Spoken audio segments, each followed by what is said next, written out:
안녕하세요. 말씀으로 나를 살리고 세상을 살립니다. 말씀 한 모금의 김승태 전도사입니다. 오늘 공동체 성경 읽기 본문은 에스더 1장에서 3장까지의 말씀인데요. 그 중에서 오늘은 3장 12절에서 14절을 봉독하고 함께 말씀의 물가로 나아가도록 하겠습니다. 첫째 달 30일에 왕의 서기관이 소집되어 하만의 명령을 따라 왕의 대신과 각 지방의 관리와 각 민족의 관원에게 아하수에로 왕의 이름으로 조서를 쓰되 곧 각 지방의 문자와 각 민족의 언어로 쓰고 왕의 반지로 인치니라. 이에 그 조서를 역졸에게 맡겨 왕의 각 지방에 보내니 12째 달 곧 아달월 13일 하루 동안에 모든 유다인을 젊은이 늙은이 어린이 여인들을 막론하고 죽이고 도륙하고 진멸하고 또 그 재산을 탈취하라 하였고, 이 명령을 각 지방에 전하기 위하여 조서의 초본을 모든 민족에게 선포하여 그 날을 위하여 준비하게 하라 하였더라. 우리는 살면서 억울한 일을 당해본 적이 있습니다. 또 그런 경험을 한 사람도 우리는 주변에서 볼 수 있습니다. 내가 잘못한 건 하나도 없는데 누군가의 오해나 질투 혹은 단지 그 사람이 가진 어떠한 힘이나 이런 것 때문에 말도 안 되는 일을 당할 때 정말 너무나 화가 나고 억울합니다. 오늘 본문에 나오는 이스라엘 백성들이 바로 그런 상황입니다. 우리가 함께 살펴본 본문은 하만이라고 하는 사람이 이 모르드게가 자기에게 절하지 않는다라는 그 이유 하나만으로 모르드게뿐만 아니라 이스라엘 민족 전체를 멸절시키려는 명령을 왕의 이름으로 내리는 장면입니다. 이 조서를 보면 얼마나 끔찍한지 모릅니다. 13절에 보면 이렇게 말씀합니다. 모든 유다인을 젊은이, 늙은이, 어린이, 여인들을 막론하고 죽이고 도륙하고 진멸하고 또 그 재산을 탈취하라 라고 되어 있습니다. 정말 너무나도 말이 안 되는 명령이죠. 왜냐하면 모르드게 한 사람 때문에, 이 한 사람의 행동 때문에 아무런 죄가 없는 민족 전체가 죽게 생겼기 때문입니다. 이 얼마나 억울한 상황입니까? 만약에 우리라면 이런 상황에서 어떻게 하겠습니까? 만약에 저라면 당장에 왕궁으로 달려가서 막 따지고 싸우고 막 그렇게 하지 않았을까 싶습니다. 그런데 성경은 이 상황 속에서 이스라엘 백성들이 택한 반응을 이렇게 보여줍니다. 에스더 4장 1절에서 3절 말씀입니다. 모르드게가 이 모든 일을 알고 자기 옷을 찢고 굵은 베옷을 입고 재를 뒤집어 쓰고 성중에 나가서 대성통곡하며 대궐 문 앞까지 이르렀으니 굵은 베옷을 입은 자는 대궐 문에 들어가지 못함이라. 왕의 명령과 조서가 각 지방에 이름에 유다인이 크게 애통하여 금식하며 울며 부르짖고 굵은 베옷을 입고 재에 누운 자가 무수하더라. 이스라엘 백성들은 이런 억울하고 급박한 상황에서 무엇을 했습니까? 싸우기 전에, 따지기 전에, 달려들어가서 멱살을 잡기 전에 먼저 기도했습니다. 옷을 찢고 굵은 베옷을 입고 금식하며 하나님 앞에 엎드렸습니다.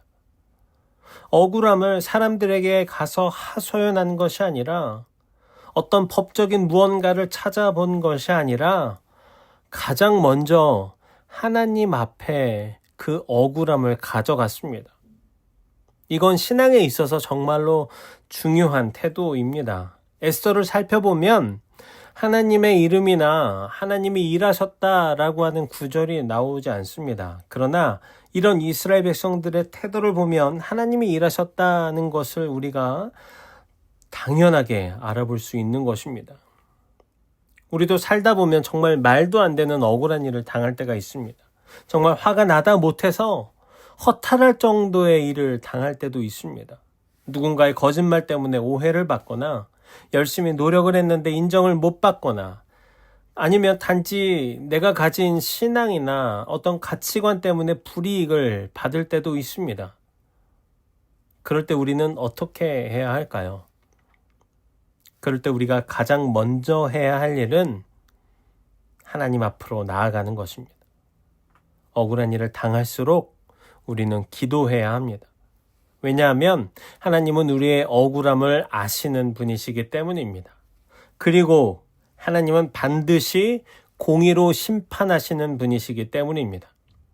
에스더의 후반부를 살펴보면 결국에 하만이 준비했던 그 장대에 하만 자신이 달리게 됩니다.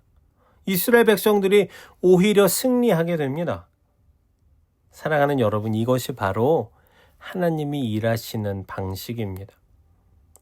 우리는 싸우지 않았지만 하나님이 싸우셨습니다. 우리가 억울하다고 소리치고 따지고 하지 않았지만 하나님이 일하시고 해결하셨습니다. 왜 그럴까요? 하나님은 사랑하는 하나님의 백성을 그냥 내버려 두지 않으시기 때문입니다. 여러분, 혹시 지금 너무 억울한 일을 겪고 있지는 않으십니까? 마음속에 쌓인 분노와 답답함, 또 억울함이 있다면 그 감정을 먼저 하나님 앞에 가지고 나아가길 바랍니다. 그 상황을 하나님 앞에 먼저 가지고 나아가길 바랍니다. 싸우기 전에 먼저 무릎을 꿇읍시다. 하나님은 그 기도를 들으시고 가장 선한 방법으로 역사하실 것입니다. 오늘 본문은 우리에게 이렇게 말씀하고 있습니다. 너무 억울할 때 하나님 앞에 엎드려라. 하나님은 너의 억울함을 그냥 지나치지 않으신다. 우리의 싸움은 사람과의 싸움 이전의 영적인 싸움입니다. 그래서 우리는 세상의 방식이 아니라 믿음의 방식, 기도의 방식으로 싸워야 하는 것입니다. 오늘 하루 혹시 마음속에 억울함이 있다면 그 마음을 그대로 가지고 하나님 앞으로 나아갑시다. 그리고 이렇게 고백합시다. 하나님, 너무 억울합니다. 하지만 제가 먼저 싸우지 않고 하나님께 맡깁니다. 하나님, 이 상황을 주님의 손에 올려드립니다. 하나님께서 이 상황 가운데에 역사해 주십시오. 하나님께서 반드시 응답하시고 우리 인생 가운데에 공의와 회복을 이루실 줄을 믿습니다. 이제 기도의 물가로 함께 나아갑시다. 사랑과 은혜가 풍성하신 하나님 아버지, 오늘도 하나님의 말씀을 허락하심에 감사합니다. 우리가 살다 보면 정말로 말도 안 되는 억울한 일을 당할 때가 있습니다. 그럴 때 내가 먼저 나서서 해결하려고 하는 것이 아니라 억울한 마음을, 그 억울한 상황을 하나님께 가지고 나가서 먼저 기도하는 우리가 되기를 소망합니다. 그럴 때 우리를 대신해서 싸우시고 일하시고 해결하시는 그 하나님을 경험하길 소망합니다. 우리를 사랑하시는 하나님께서 우리를 그냥 내버려 두지 않으신다는 그 믿음으로 기도할 수 있도록 도와주십시오. 하나님, 우리 안양저일교회가 그리고 한국교회가 이렇게 하나님께 엎드리는 교회가 되기를 소망합니다. 기도의 능력을 회복하길 소망합니다. 기도의 부흥을 회복하길 소망합니다.